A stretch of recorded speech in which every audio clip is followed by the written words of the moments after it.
Hey, fellow settlers, it's me, Mario.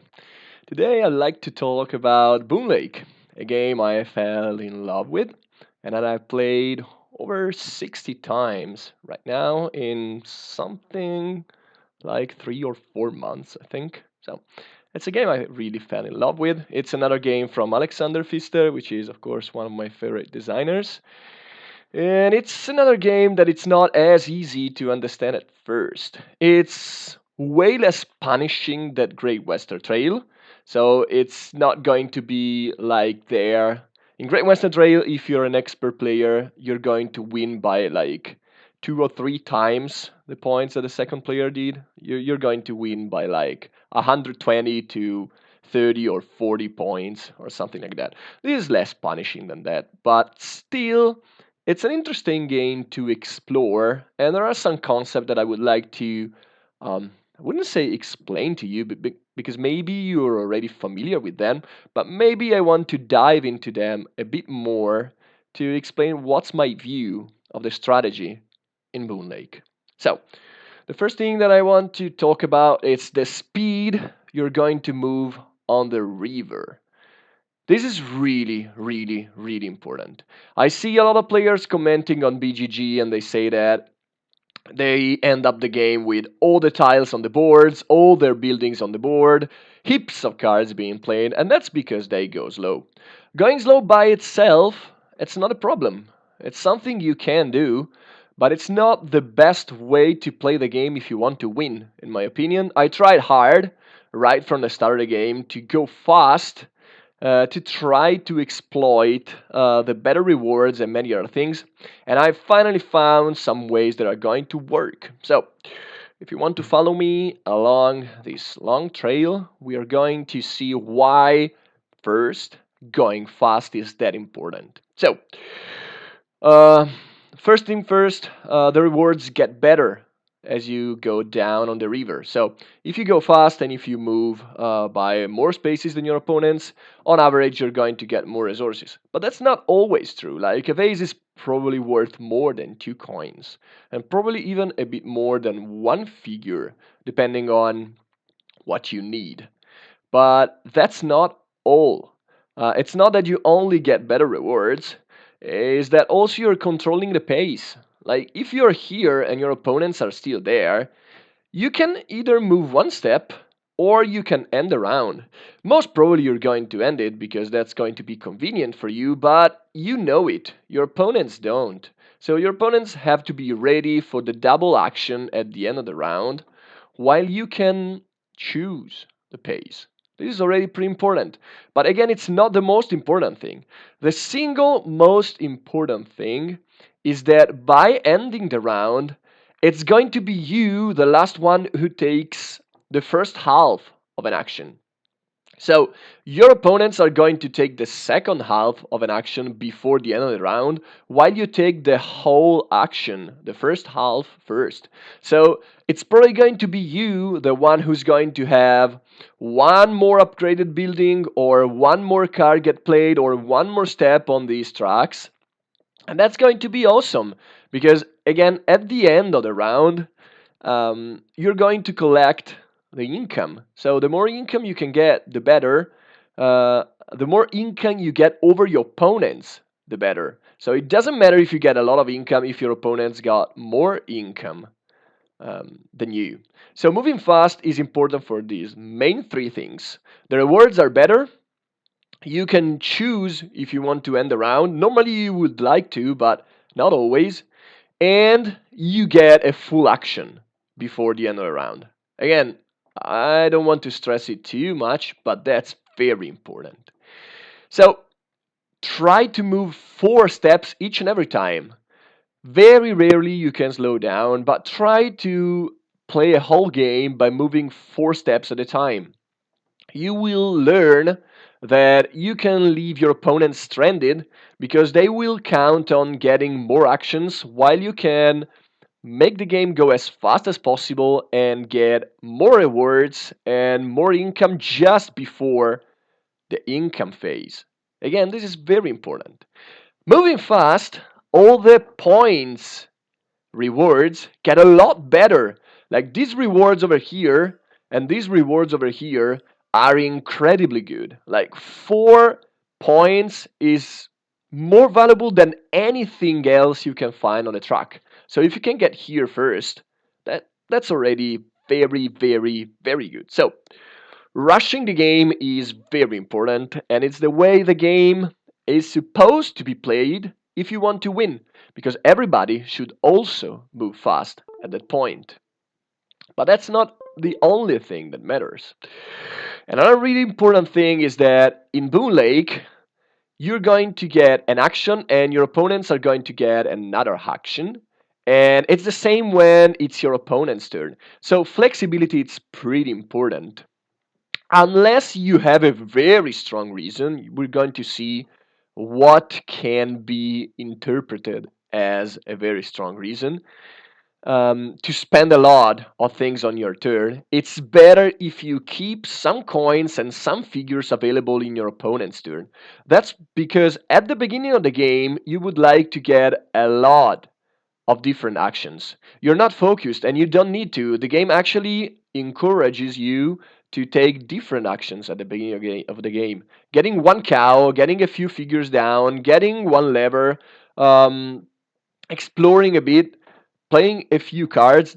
These are all things that you should do at the start of the game. So you should try to plan for what your opponents are going to be doing. If you see that probably somebody is going to take the cow, maybe you should keep one or two figures so that you will be able to place down that cow. If somebody is taking this one, the same. You would like to get one figure and some coins available. This is very, very, very important again. And it's not only about that, it's also about keeping the important cards in your hand. That's what flexibility means, also.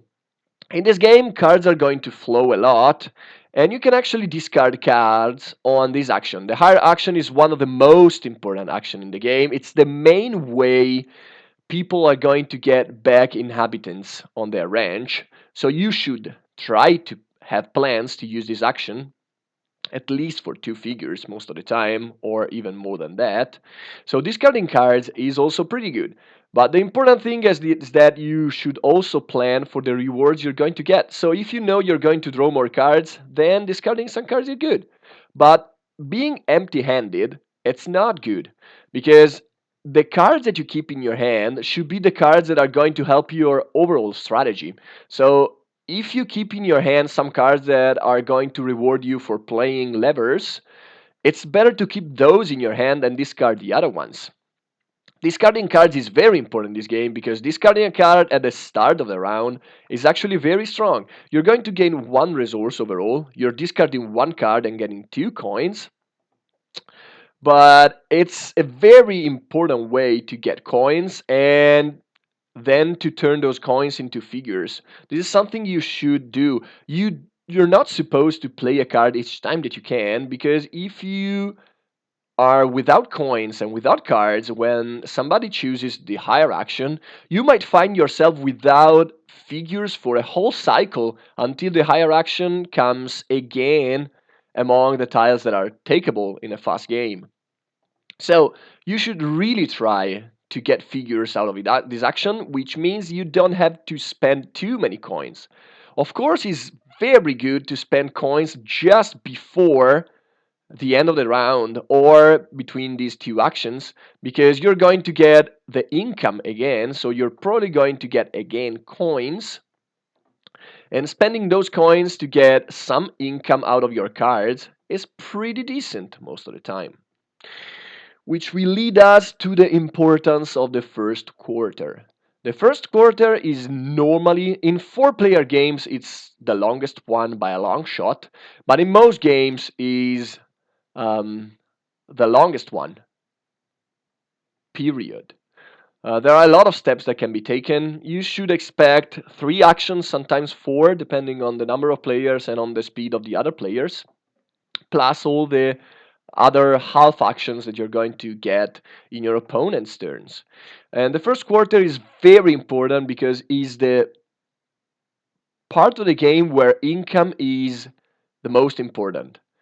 Again, you're not going to get too many actions in this game. The last quarter, especially, is most of the time one or two actions for you total. So in the first quarter of the game, you're going to get more actions and you should invest those in getting income because you're going to get the incomes four times in that game. It's actually three times for coins and resources in general. It's four times for points because on the last income step, you're only going to get points, so that's pretty important.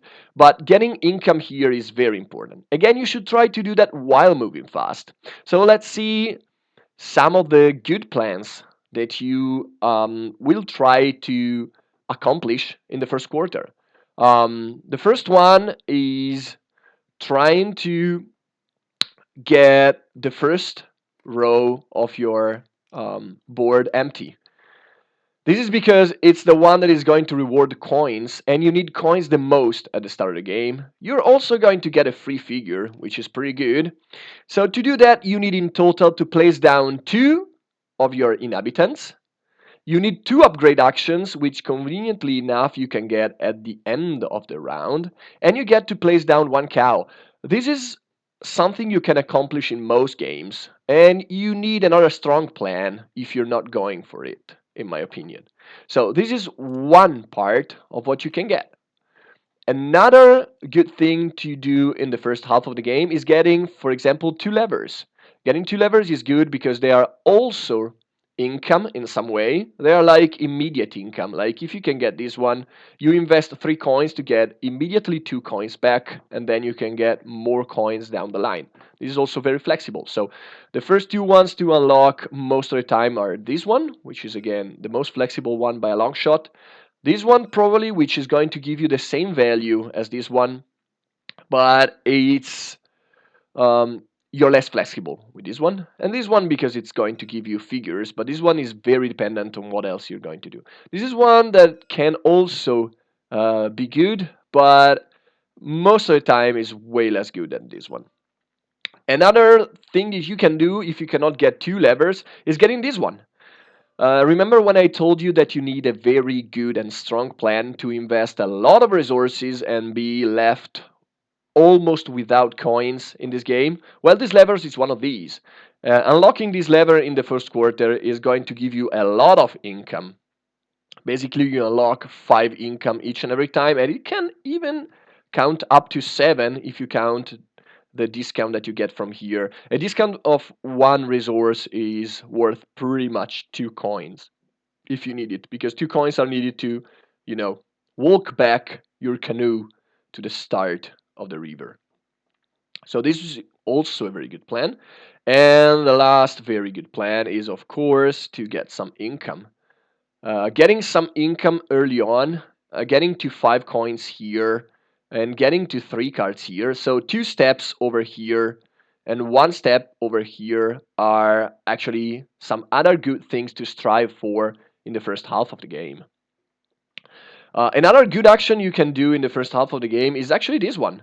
It doesn't look like it is because 12 coins are a lot, but 12 coins on this one are going to reward you with one extra figure, 1 point income, and five, which is three more than this one. So it's almost comparable to this very very strong lever.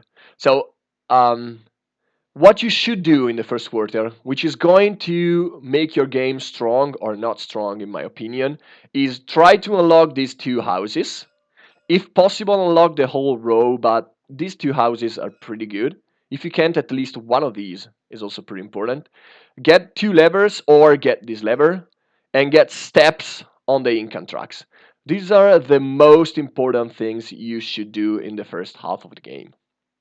And you should strive to go for them because they are going to make your overall game way better. So, we're done with the early game and with the first quarter. What are we going to do for the remaining of the game? You see, there are a lot of things to talk about, like objective tiles. I'm going to talk about them briefly later on. But now I want to focus on the main ways to get points in this game. So, you should get a few of these. reach the end of one track. This is very rewarding. Unlock a lot of your board, especially villages. Actually, the late houses are not worth much, so unlocking villages is way important if you can place them on board. Actually, a very fast way to get income is to build two houses and then upgrade both of these to villages.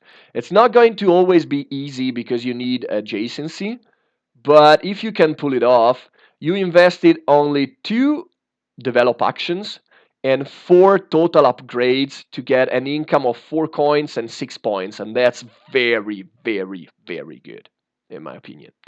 So unlocking stuff from your board, especially unlocking villages, is very important. Or you can go deep on cows. The last few cows are actually worth a lot of points, and if you're able to take yourself this action all the time, the cows are not going to be expensive, and they are actually likely to pay out some coins and some points along the way. So going deep on cows is another very good plan. And of course, the last plan is to play good cards that are going to reward you points. So, income tracks, board, cows, and cards are going to be the main ways you're going to get points in this game. And you should focus on a few of these. The last one is levers. Levers are tricky. I think in most games, if you don't invest in levers, you should still be able to get 8 points out of them by getting 4, one per each quarter normally. And you should be able to use them to help your economy overall while also getting 8 points by the end of the game. You can also, of course, focus on them and try to get at least 7 of them. Um, the seventh one is worth a lot of points. It's worth 9 points by itself because it's going to bring you for 12 from 6 levers to 21 from 7 levers. So getting the seventh lever is very important. So levers are another way to gain points, but I would still think that the main ones to focus on are the income trucks, the cards, the cows, and your board. Then there are also levers. Normally, it's one person that can really go deep on levers, sometimes two in four players. We're going to talk about them sooner rather than later. Now, you found your lanes. You chose what to invest on. You chose that you are going to be able to go deep on cows or go deep on your board or try to reach the end of tracks. Now there are going to be some actions that won't be useful for you anymore. Like by the end of the game, maybe you don't need any more figures. Or by the end of the game, you know you're not going to place down cows. Or you're not going to place down any more levers because you don't want to use figures on that action. They are going to give you too few points. So, what can you do? Well, you can build this lever. This lever is very good at helping you reach 7 levers, sometimes 4, and it's going to help you skip some actions that won't do much for you. Or you can play cards. You can play cards if you know you won't be able to reach enough cows, or you know that placing a count is not worth it for you anymore because maybe it costs you like 3 figures for like 2 points or so. It's better to play a card and advance probably on tracks or get points from that card. And you need a way to use the second half of this action. Again, probably you're just going to place down a cheap lever for some points, but sometimes drawing a card is alright. I think this is the most tricky one. I really think you should always place down a lever when you can and when you're given the chance, but sometimes you're going to draw the card and it's not going to cost you too much. So you need a plan in the late game, especially, to not waste actions that are chosen by your opponents, but that won't do much for you. So you always need a plan. So Boonlake is highly interactive, even though it doesn't seem like it. It seems like you're basically doing your own stuff. Depending on what your opponents are going to choose and what you think your opponent are going to choose because of the cards they played and the strategy they're employing, you should make good plans. Again, if you know that your rewards are going to be cards, maybe you can be more deliberate on discarding them. If you know you're going to get more coins, you know that you can spend them on levers. etc., etc. There are so many stuff and interlocking things in this game. It's just awesome. I think it's it's a bit of a Eurogamer paradise, honestly, this game. You can do a lot of stuff and you get a lot of rewards. And now we are approaching the end of this video, in which I'm going to talk about cards and objective tiles mainly. I will briefly talk about these tiles too, but for now I want to focus a bit more on cards. So cards can be um, placed in different groups. One group is I will call them like transformation cards. They are going to funnel some of your assets into other assets. Some other cards are very good at the start of the game. They are going to reward you not many points, but they are going to reward you with an economical value through the whole game.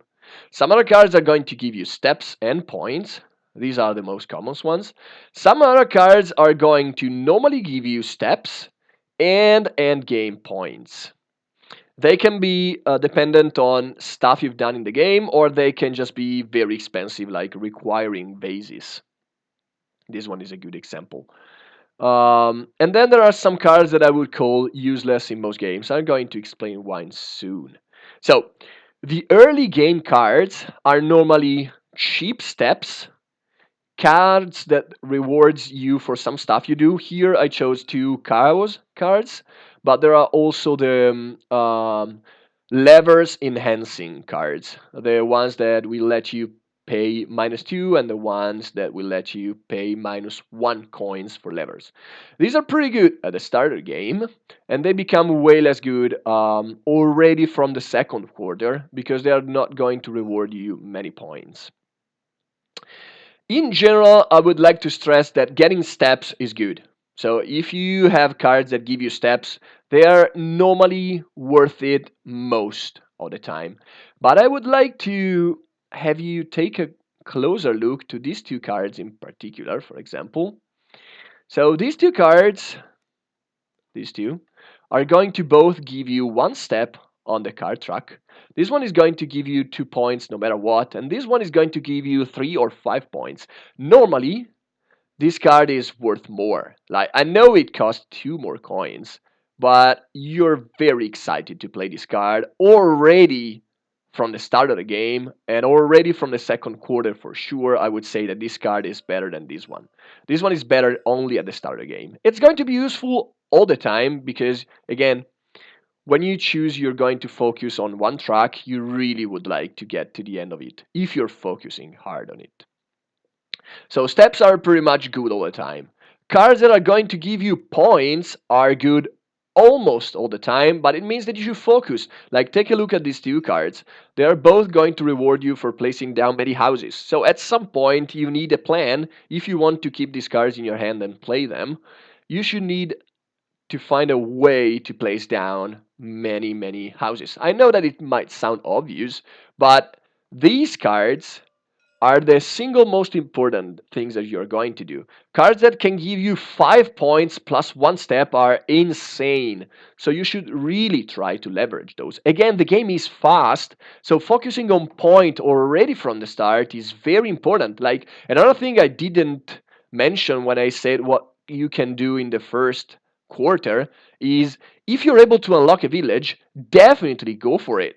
I know that it's 2 less coins, maybe because you won't be able to unlock another house, but getting an income of 3 points already is incredible. So it's pretty rare actually that you can upgrade to a village because a village costs more and requires adjacency. So in the first quarter, it's not easy to get to it, but if you can, definitely go for it. Getting points is incredibly important in this game.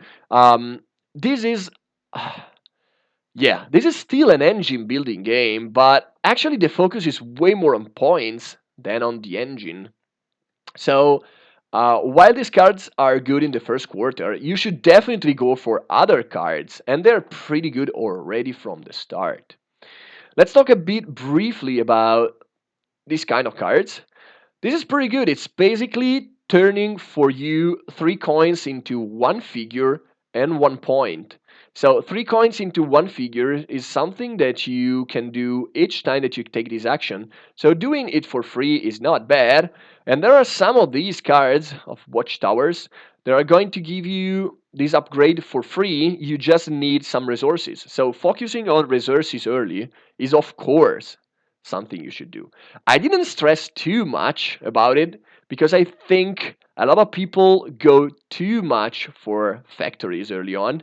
While I think it's fine to even end the game with 3 or 4 total factories, I think it's totally fine to do that. You don't need to end the game with like 6 or 7, which is what I see most people do most of the time. This card is also pretty insane. I would say at the start of the game, giving up 4 points, which is actually 2 points for 5 cards, is very good. So some of these cards are like very good, and these cards are pretty bad in my opinion. This is because they don't fall into the two main categories that make a card very good. So the first category is cards that are going to give you a strong economical benefit, which can either come from a static ability that is going to be with you the whole game, or from a very strong conversion. And the second category is cards that are going to give you steps and points. These cards don't fall into those categories, so I think they are not as good. They do cost quite a few coins. They do give you a lot of points, but actually, the economical value is laughable in both of these cards. You're going to get maybe 2 coins out of these cards in the whole game, which makes them very good for points. But again, you need to play them early on if you want to get the economical advantage. And basically, in the first half of the game, there are better cards because they will give you less points but give you a lot stronger return of investment. While in the second half, and already from the second quarter, I would say, the cards that are going to give you steps and points are way better. So these cards, unfortunately, they fall midway to these categories, and they are not really that strong, in my opinion. Let's again talk briefly about tiles. Again, the most important one, in my opinion, is this one. You should always plan for this one because when the other opponents are going to choose it, you might feel like you can do anything. And skipping a whole action is very bad in this game. So you should always try to keep some figures for this one. This one is very good if you go heavy on the board because it's going to give you some develop actions that you can later on upgrade um, in the interim scoring phase. But later on in the game, you shouldn't feel ashamed to play cards here or even discard cards here because maybe you don't gain much by placing people on the board. This action is very strong at the beginning of the game for pretty much everybody. The first cow, I think everybody should always place down the first cow, so you should always keep one figure for this tile when the other opponents are going to choose it. Later on, it's going to be very strong for the players going deep on cows because it's going to make cows very cheap. Placing down a pasture is going to make cows very cheap. So the first pasture doesn't matter too much because everybody is guaranteed to get a cow for one figure only. But later on is very, very, very important. This card is incredible in the first part of the game because you're basically always choosing 3 coins and 2 draws, and that's 5 resources total. And then you can either play or discard a card. So this one is very strong to refill your assets, your resources. This one is the one that most players choose all the time. They think this style is incredibly strong and they choose it even when it will let them take 1 step only or 2 step only.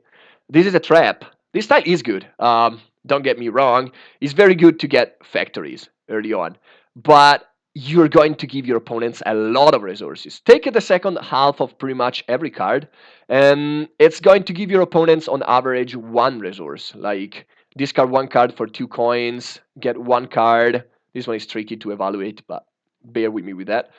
This one is going to give your opponents 3 resources, pretty much 2 cards and a card play, or discard a card for 2 coins. You may find, if you take this action too many times, that you won't get cards. You can get with too few cards in your hand while your opponents get a lot of cards, and a lot of cards means two things. First, you can get more assets you can spend on a higher action, and second, you get way more flexibility. Filtering cards is very important in this game. Filtering means discarding the cards that you don't need while keeping the cards that you need. So you draw cards, you choose the one that you need, and then you can discard the other ones. So some cards can be used as resources, while some others you should keep them in your hand because they're going to help you score or help your overall strategy. And being a player that can get the second half of the style is very important. You're going to get free draw, and free draw is very important. So don't misvaluate this style. It is strong at the beginning of the game, especially to get some factories, but most of the time you can get factory even with this action or with this action. So don't get too fixated on this style. It's good, but it's going to give you your opponents a lot of stuff. This style, oh, this style. People hate, while people love this one, people hate this one. It always seems underwhelming. But take a look with me at this style at the beginning of the game. So from this one, you're going to get 3 coins and 2 card draws, and everybody will get the second half of the action.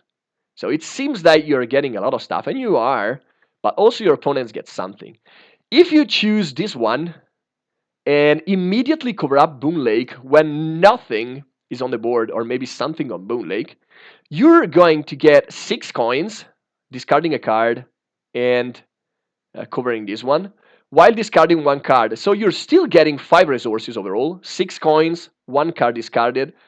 Here, 3 coins plus 2 cards gained, but nobody else will get anything. This is very important. This style is very important because you get things and your opponents don't. It's very important even later on when your opponents are going to get maybe 2 coins while you can get maybe 3 points plus 4 coins or something like that. This style is actually way stronger than it looks. And the more we learn to play the game, the more we learn how to use this style properly. Because again, in the game, it doesn't matter how many points you get, it matters how many points more than your opponents you get out of something. So here you can get resources while your opponents don't get much. And if you can use this one properly, it's going to be very powerful. And last but not the least, this one is very important again. The guy who chooses it most of the time is going to be able to reach 8 levers or something in a game. Other players may get to that points by using this lever, but I would say that everybody in most games should plan to get 4 levers down. 4 levers down are going to be good, are going to help you score a bit because of the 8 points at the end of the game, but also are going to give you economical value. So that's all I have to say about this style. Briefly talk about objective tiles. Again, they might seem not relevant to you if you're going slow, but when you go fast, you actually have very tough choices ahead of you. There are mainly 4 different kinds of objective tiles. Tiles that are going to reward you for steps on income. Tiles that are going to reward you for placing stuff on the board. Tiles that are going to let you pay things to get points, and the other ones, which are like factories and cows mainly. Depending on how many of these ones are on the board, it may depend on how much you want to invest on the board. Depending on how many of these are on the board, it depends. It will set the bar for how many cards you need to play in one game, for example. And this one is tricky. This one will let you do less stuff overall, but you have a guarantee way to get points out of your resources, which can be pretty good. It's tricky to use. Also remember that all of these have one action on the top, and this is actually your main objective. Like let's say you chose this style. Yeah, you should invest heavily on factories if you can. You should try to go to up to 7 or at least to 5 of them. But overall, you would like to be able to pay 3 stones and 2 iron to play this one because you're going to get 14 coins for 14 points for 12 coins. And this is the single best action you can take in the game. So the single best conversion, pardon me, and one step also. So depending on the step you get, you might also choose to focus more on one track than on the other one because it's one of the best feeling in the world to like complete this one and get 16 points plus another 6 from this last step. That's 22. So you should plan for it. You should really plan for it. That's the main objective you should get. Um, yeah, other than that, you should try to find a way to fulfill them in order. You don't have to plan at the start of the game, but by the time you finish the first quarter, you should have a pretty decent idea of which ones you're going to complete. Sometimes it's possible that right at the start of the game, depending on your position on the table, so on the tiles that are over here and on the cards in your hand, you might actually choose not to fulfill one of these right at the start to start focusing already on the second, third, and fourth entering scoring, which means you might take a -1 instead of +1 right at the start of the game. It's possible. It's way better than getting -3 instead of +3 on the third scoring, of course. That's 6 points you lose instead of two. So you should also be pretty focused on that. And I would say that's pretty much it. I could talk a bit about levers, but I think we're already went a bit long. Let's just talk about them briefly. This one useful if you get some cards with lever with that require bases. This one is very good if you want to reach a certain amount of levers because of an objective tile or because of a cards you play that is going to reward you for a certain number of levers. This one is pretty much useless most of the time. You should avoid it. This one is decent from the second half of the game, but it's not amazingly strong. People think it's incredibly strong. It's pretty good if you go heavy on factories, but it's not that good. This one is pretty good at the start. It's, along with this one of the most common ones. This one is useless, don't take it ever. If the game goes fast, there's no way you can spend 14 coins and get enough points out of them. This one is pretty useful, but it's most of the time taken when you know you cannot spend many coins. It's alright. It's alright because for 2 coins you can also get basically a 1 point income, which is not bad. Actually, in the second half of the game, if you get a lot of levers, you shouldn't expect to use all of them. You should leave some of them open to get 1 point during the entering scoring, and it's good. You shouldn't feel like it's a waste. This one is very good along with this one to save figures, but you need plans for them. Like you really need to build two villages after you purchase this one, and you really need. Normally, I take this tile when somebody else has chosen the action strip with the levers, and I know that the next action that I'm going to take will let me place down one hex. Because this one is very strong, but it's not always easy to use it moving fast. This one is again the most flexible one of all. It's very good to draw cards, to gain back coins, to get discount. Normally, it's very useful to fulfill your objective by the end of the game. These two, they give you the same value pretty much. This one will give you a value of 2, either 2 coins or 2 cards, while this one will give you a value of 2 because it's going to let you save 1 card and gain 3 coins instead of the 2 that you would have gained if you would have discarded that card. So this one is always going to give you 1 card and 1 coin. This one is more flexible because it can give you 2 coins or 2 cards. This one can be used whenever you want. This one can be used only when you forfeit a card play action. But this one is pretty good when you're low on cards and you actually want to save the ones that you have in your hand, which can happen. This one is amazingly strong early on because it's going to give you the most value out of any other one, but it's of course pretty expensive. And this one is normally pretty good in the second half or most of the time close to the end of the game, just because it's going to give you maybe the figure you need for that last upgrade and 3 points for 2 cards. And normally you can spare some cards by the end of the game. And that's it, I would say. This is Boonlake. It was long. I don't know if you guys already knew anything about Boonlake, but I think it's just a very cool game. You can do a lot of stuff in it. Again, it's pretty much a Eurogame paradise. But I don't think it's easy for everybody to understand how moving fast is important and what moving fast implies. So hopefully this video will help some people. I wouldn't say understanding better Boonlake because I mean exploring the game is part of the fun, but maybe trying out a different way to play the game and see if it works for them as it is working for me and my playgroup.